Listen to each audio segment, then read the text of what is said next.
Ağamızın sağlıkları. Neçe bas var ağa bu жерде? Sağlıktın özü 7 bas var. Pozların önünde bas var. Жалпы бұл жерде общий 15 бар ма?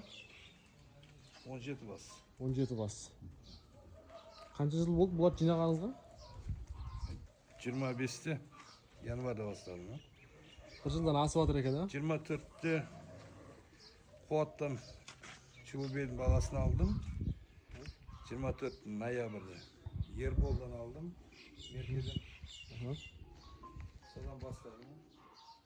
Саулықтарыңыздың линиясы қандай?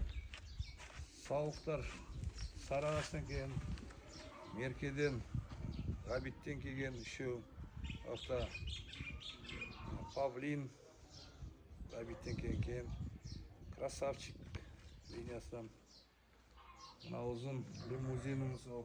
Мынау құлағы жалпақ ұзын ба? Бөлек екен. Тамашалап қойыңыздар.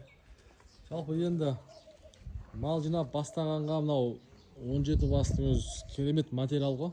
Алла берекесін берсін. Енді алғашқы төлдерді саттыңыз негізі, иә? Sattım o ya. Енді ұрғашылары сауда келсе сатылады, иә? Осы саулықтардың төлдері ғой қасындағы ұрғашылар, иә? Ya. Bu şeyde analar iyi ki satıldı bırak kızlar kalktı. Kızlar da şişe satıldı. Ұрғашылар, иә? Buna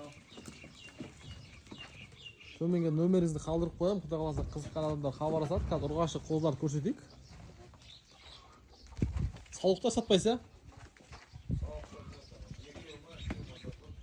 Қайсылары сатылады?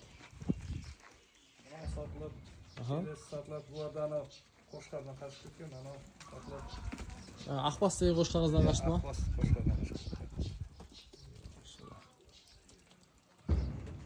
İşte mayda götürdüm. Mayda kaçmama. Ішінен 3 саулық сатылады және 3 ұрғаш қозы дедіңіз, ә? Ya. Төмендегі нөмірге хабарласыңыздар. Саудасы бар, бағасы келісімді.